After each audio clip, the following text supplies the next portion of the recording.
Hello everyone, welcome to our presentation. We are going to present some mini case studies on managing interdependence, social responsibility, and ethics.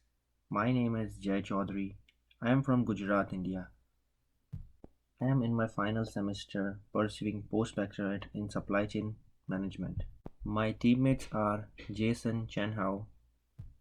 He is from Malaysia and he is majoring in international business, and Dev Murari Ashish is also in last semester pursuing supply chain management.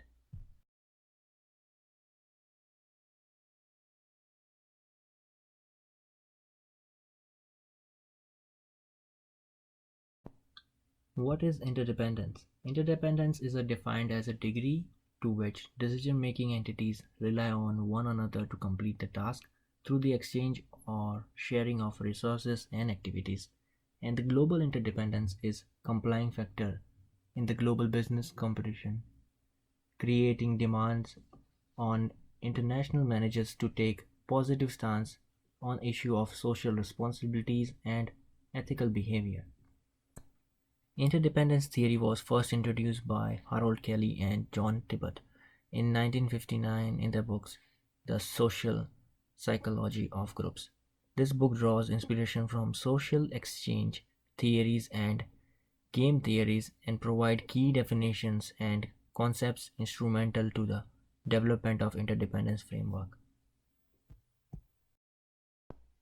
Some of the learning objectives are to comprehend the complexity associated in the cooperation duties, its numerous stakeholders worldwide, understanding shifting attitudes of the obligations on businesses doing business in foreign nation, particularly their human rights duty, to recognize the strategic significance that CSR and ethical norms must play in the global management, to offer managers with direction on how to sustain ethical behavior in the face of diverse standards and practice through the world, to recognize that companies must provide benefits to the host country in which they operate in order to maintain cooperation, to discuss the needs for cooperation to consider sustainability in their long-term plans in order to manage environmental impacts on host location, and identifying the problems associated in human rights while working globally. Our first case study is based on the Bangladesh disaster. Can companies outsource responsibilities for the workers in its supply chain? For that, there are a few of the responsibilities which should be taken by the businesses. First, the corporate social responsibility, which is also known as CSR. CSR is a management concept whereby companies integrate social and environmental concerns in their business operation and interaction with their stakeholders. For example, Google invested $1.5 billion in renewable energy, and Disney invested $100 million in the hospitals of children's. CSR is very beneficial for the business. It improves access of the capital, secure license to operate, revenue increase, cost decrease, risk reduction, increase in the brand value, improve in the customer attention and retention, improve reputation of the business. Workplace safety includes the fire and the building safety, the worker safety, and many more. Compensation in an adverse condition means the worker should be paid for any of the loss while working in a workplace.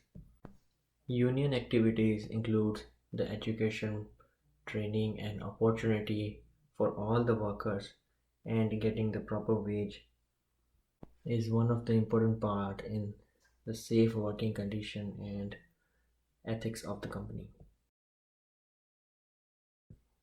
This study was conducted after an incident happened in Bangladesh in November 2012.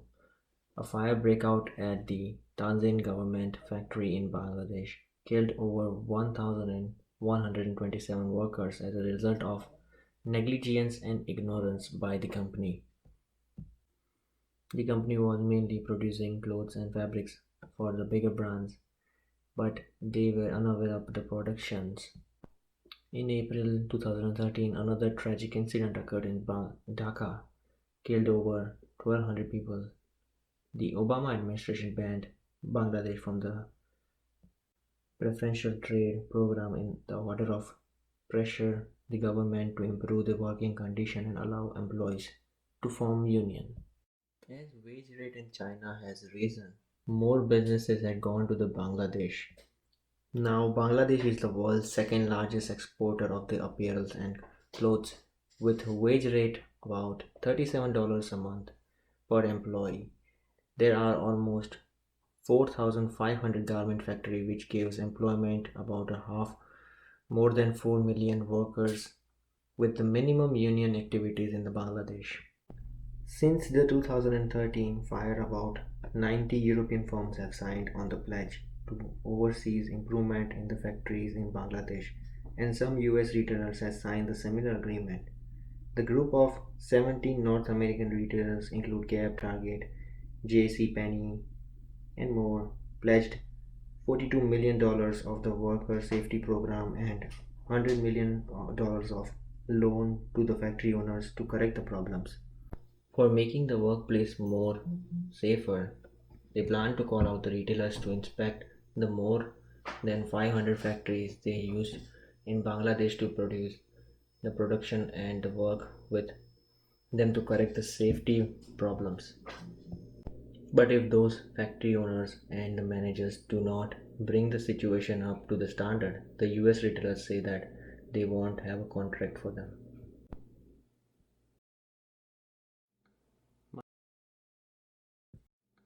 My second case study focuses on the bribery. But before going on it, there are a few steps of ethical decisions. First one is ethical behavior. It is characterized by honest, fairness, and equity in the person. Ethical behavior respects the dignity, diversity, and the right of individual or the group of people. Honesty, fairness, and equity in the interpersons are few of the examples of uh, ethical behavior. Second step is the decision making. It is the process to identify the decision, gathering information, and accessing alternative resources. You have many decision making examples in your daily life, such as deciding what to wear, deciding what to eat, and more. Third step is the weighing ethical stakeholders' right. Fourth step is social responsibility. Social responsibility is an ethical theory in which individuals are accountable for fulfilling the civil duties. For example, volunteering, giving blood donations, working at a food bank, animal shelters, and more. And the last step is company's code of ethics. It is also called as code of conduct. It's a document created to establish the culture, feeling, and expectations or for each members of the company. This document sets requirement and benefits that offers a standard that all team members can held accountable to live by.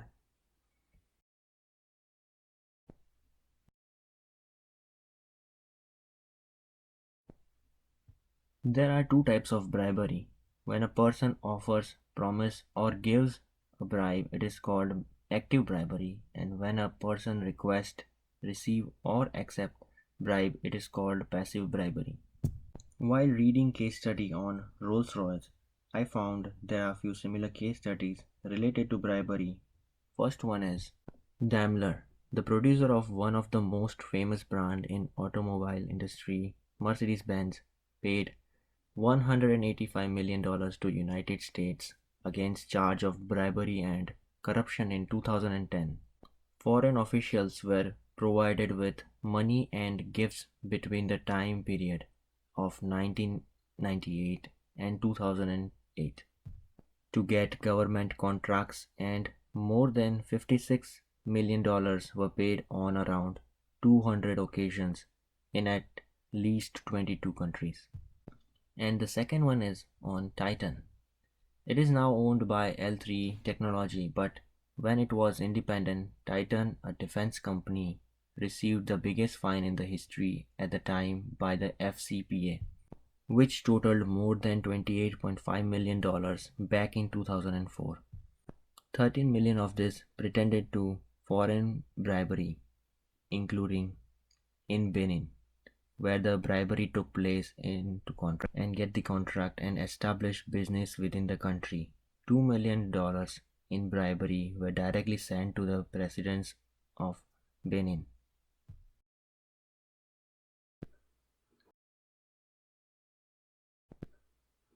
Our fourth case study is on Under the Lens. Rolls-Royce accused the bribery. So, what is bribery? Bribery. Money or favor given or promised in order to influence the judgment or conduct of the person in the position of trust is called bribery. Sometimes that served to induce or influence. In this case study, bribery was paid by a British engineer firm which manufactures gas turbines for oil rigs in exchange of $100 million contract. Rolls-Royce was also being charged with the multi-million dollar bribery kickback scam at Brazilian state-owned oil companies. Rolls-Royce is the latest foreign company aligned to be involved in the scandal which threatened Brazilian government.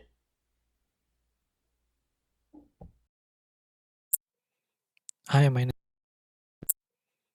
Hi, my name is Jason, and I will be discussing Case 2 and Case 3. Case 2 focuses on shared value, and Case 3 focuses on human rights.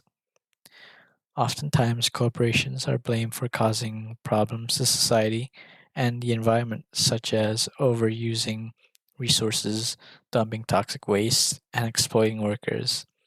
These are all threats to profit making, and only focusing on profit is a short-sighted approach to value creation. Shared value is a concept by Michael Porter and Mark Kramer. The approach is to see these threats as opportunities for profit while giving back to society by expanding the economy and social value. Shared value operates on three stages: reconceiving products and markets while still meeting the demands of consumers, redefining productivity in value chain through social and or environmental innovation, and cluster development supporting industries and local economies. Walmart, for example, decided to reduce its environmental footprint by reducing plastic packaging. They also reduced 100 million miles in delivery routes while saving up to $200 million. Google's approach was to establish their company in Europe. This gives them a presence in Europe while helping to stimulate the local economy by hiring employees. Case 2 focuses on Nestle and their approach to shared value.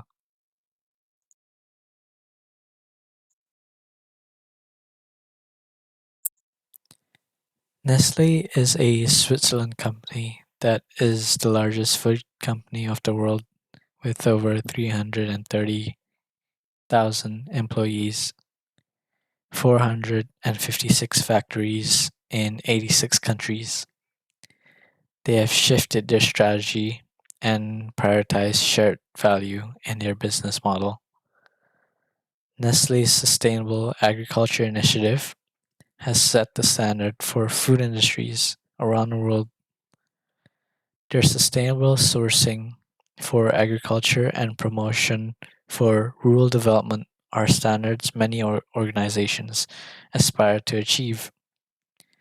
In recognition of these common issues, Nestle consulted with Danone and Unilever in 2003 on how to deal with issues such as resource scarcity and quality control and pollution. Today, Nestle focuses on sustainable water sources, nutrition, and rural development and they have incorporated their strategy in all parts of their organization, from employees to farmers to directors to consumers.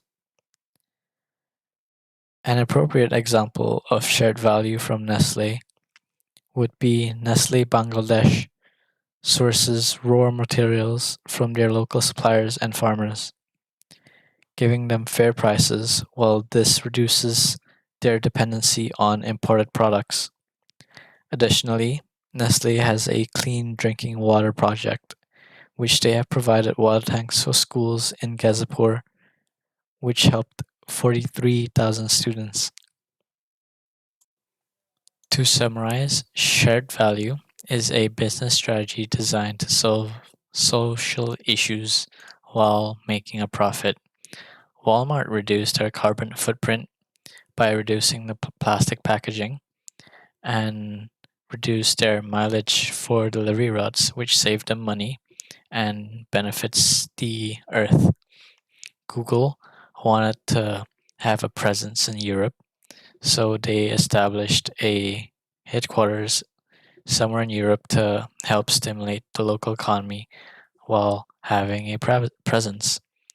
Nestle reduced their dependency on imports and by supporting the local farmers by giving them a fair price. And Nestle also, with their drinking water project, supplied students with clean drinking water.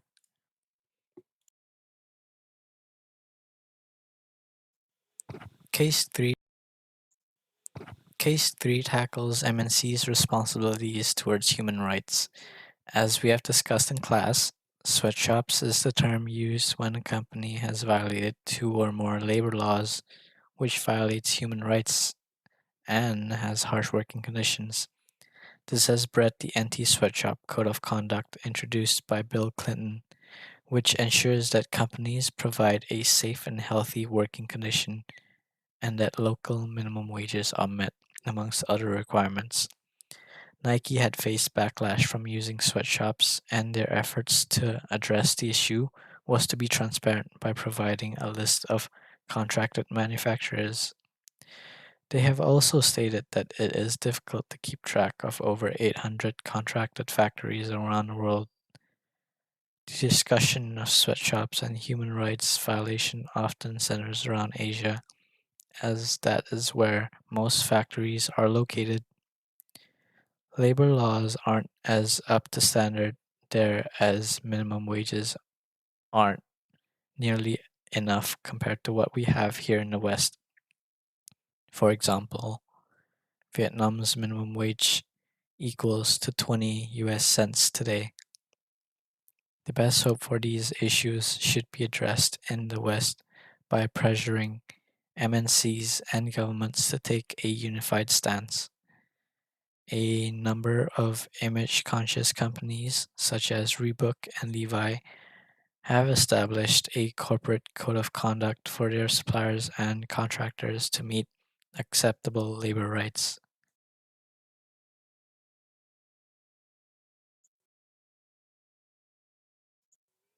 China plays a major role in today's economy. China's $586 billion economic stimulus plan has lifted millions of their citizens from poverty. However, basic rights and environmental laws are still behind as compared to the countries in the West. There is a continuing concern for MNCs to do business in China as there is uncertainty in legal climate, difficulty in protecting intellectual properties, and the repression of free speech, let alone correcting human rights violations in factories. MNCs are pressured to address these issues as consumers boycott their products. Furthermore, it is argued that these MNCs are generating foreign economy instead of supplying jobs in their motherland. There is also a violation of freedom of information. Google received backlash after they have agreed to China's demands for censorship censors blacklist to its search engine there. As China rises to the top as an economic giant, they have become more conscious and needed to improve its image regarding corporate social responsibility as they take a bigger role in the world's economy.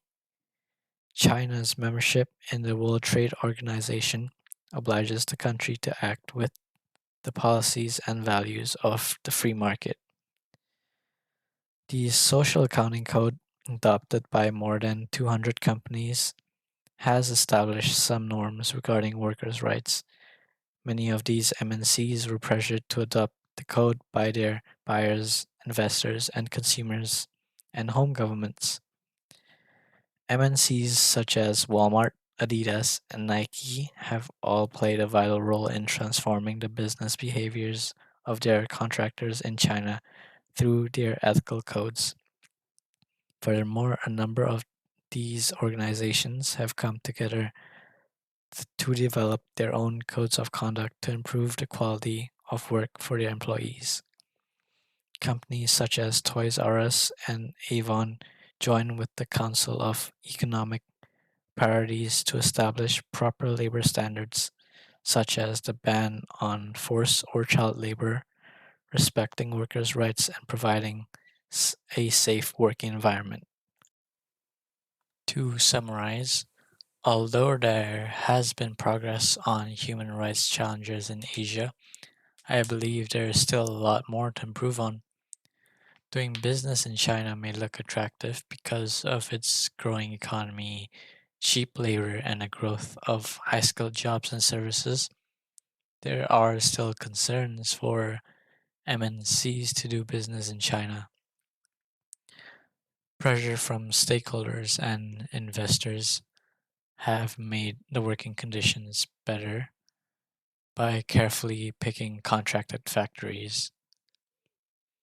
China has also been more cooperative with being more environmentally conscious, as an article from the World Economic Forum states that China is reducing their use of coal for cleaner air and is planning to fund $6.3 trillion to finance their transition to a greener economy.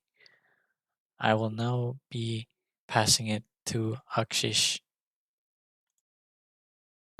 Thank you, Jason. Thank you, Jason. My name is Ashish, and in this slide, I'm going to talk about environment interdependence and sustainability. There are three main elements of sustainability: economic, social, and environment. International managers today have to take into account the impact of their activities on the environment and their stakeholders. The stakeholders today demand the corporations to include sustainability in their CSR plans. How do you define sustainability? Implementing strategies and activities that would be beneficial to the organization and its stakeholders, and at the same time protecting, sustaining, and enhancing the human and natural resources. Adapting sustainability is essential for financial gains, but this happens in a long run, and most executives today are interested in a short term gain and profits. Another reason is there is no clear view on sustainability and the difficulty in procuring the right resources and vast and overlapping concerns of environmental, social, and governance issue. However, this is changing as big companies such as GE, Nike, Nestle, and Gap are among the world's biggest sustainable organizations and are also providing leadership in guiding others through their transparent models on how to implement sustainability. However, the dilemma for the corporation is that they are faced with a conflicting situation, that is, selling at low prices or being environmentally and socially conscious. Being environmentally conscious means that they will have to increase the cost of their operations and thus increase their price, which results in competitive disadvantage. However, in a long run, sustainability is good for business And the next case study, which I'm going to talk about, the British Petroleum, is a perfect example on why. The case study of BP's sustainability system under fire. The British Petroleum caused one of the worst environmental disasters in the US history. They caused an explosion of the deep water drilling rig in the Gulf of Mexico on April 20th of 2010. This explosion left 11 dead and 17 injured and resulted in a huge oil spill, an estimated of 5 million barrels of oil. The oil spilled over the southern US coastline, which created a long-lasting ecological damage and health concerns. The company came under the radar as it was clear that they were not equipped with the adequate resources or taking the responsibility of this disaster. It also came to light that this was not the first mishap caused by them, as it happened early in 2006 at the Pearl Bay in Alaska, resulting in more than 212,000 gallons of oil spill. British Petroleum was accused of negligence and greed by the Presidential Oil Spill Commission, which issued in its report. They also stated that the errors in the plant and work of the owner. BP was aware about these errors for 3 years and decided not to fix it, to save about 5.5 days and $2 million.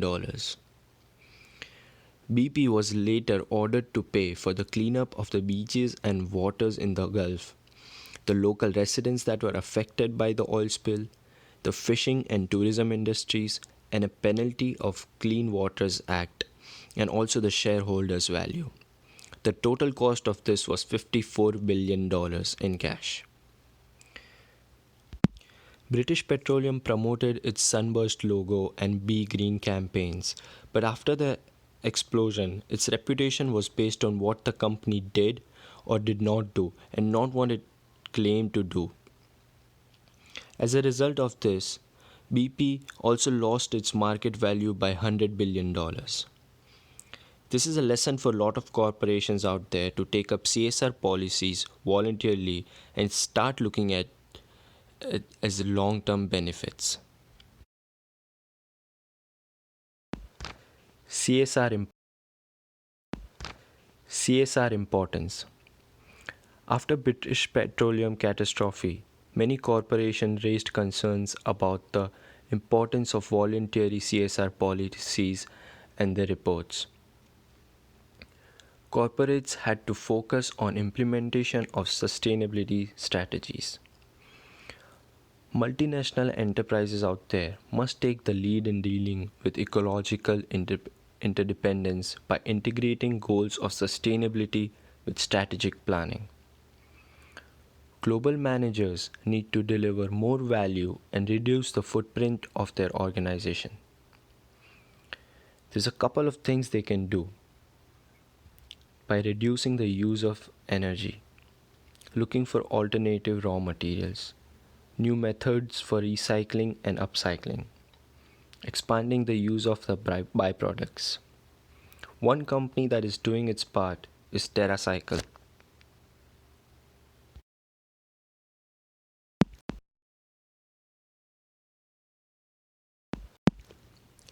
Management in action. TerraCycle, a case study about social entrepreneurship that goes global. TerraCycle was founded in 2001 by a Princeton University dropout, Tom Jakey. The startup owes it to worm poop. I know. The Hungarian immigrant came up with a brilliant idea where he would produce worm poop as organic fertilizer, which would help solve a lot of waste. This worm poop is produced in liquid form and packaged in used soda bottles. Now the company has 50,000 plus collecting organizations, which include schools, churches, retail outlets, and numerous collecting programs. After this, he expanded his approach He went to other businesses and institutions with the idea of upcycling and recycling waste into usable product with added value. Then TerraCycle started working with companies like Walmart, Targets, Home Depot, and Kraft. These companies were happy to be involved as they were receiving good publicity for being green. TerraCycle designers and scientists manipulate waste streams into new raw materials and products. Through this, they help a lot of companies recycle their products, and by doing this, their logo is on 20 billion packages around the world. Tom Shaky's goal is to make green products at a reasonable price because sometimes one cares about the environment but cannot afford the green choice at a premium price. So, TerraCycle has a specific environment mission and provides the engine of positive systematic change that will alter what we do, how we do it, and why it matters.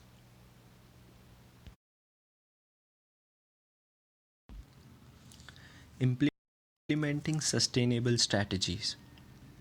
Epstein created a corporate sustainability model which equips managers with a system for examining, measuring, and managing the drivers of corporate sustainability.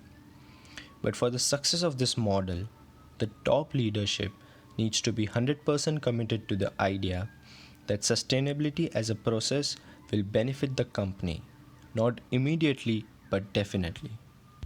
As you can see, in this model, the external context is the company's locations.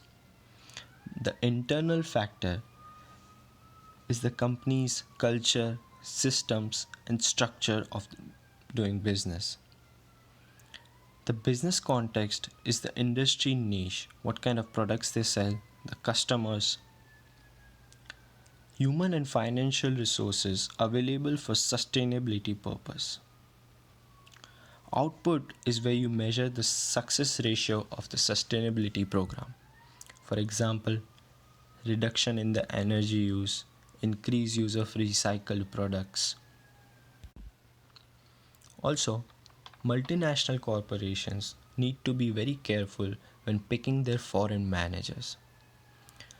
They should not choose a person with conflicting nature.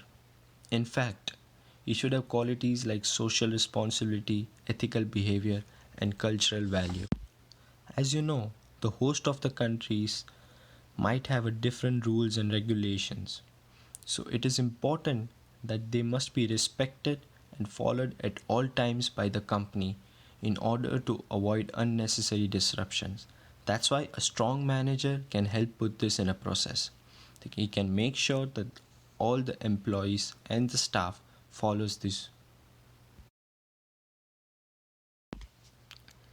Case study of Levi that looks to cut its cloth differently by rewarding responsible suppliers. The San Francisco based company Levi's is offering a new financial incentive to its supplier all around the globe, including countries like China and Bangladesh. To be eligible for this incentive, one must meet an environmental, labor, and safety standard. It would provide lower cost working capital to all of its 550 suppliers that follow the standards. The International Finance Corporation will be providing a lower interest rates on working capital. In return, they need to improve the environmental performance and the condition for their workforce. The IFC came up with this after the 2013 Rana Plaza incident. A garment factory had collapsed in Bangladesh, killing 1,100 people and many injured. After the incident, the consumers and the IFC are really digging at the fashion brand's supply chain all over the world and how the clothes are made and what are the safety standards. Some of the consumers are even making sure that they buy from the brands that are following all the safety standards and making sure that their employees are paid well. It is believed that the suppliers need to be scrutinized as the financial incentive can result in fraud. So the process of this should be thorough. An in-person visit is recommended for the approval. That, that's the end of our presentation, guys. Thank you so much for listening.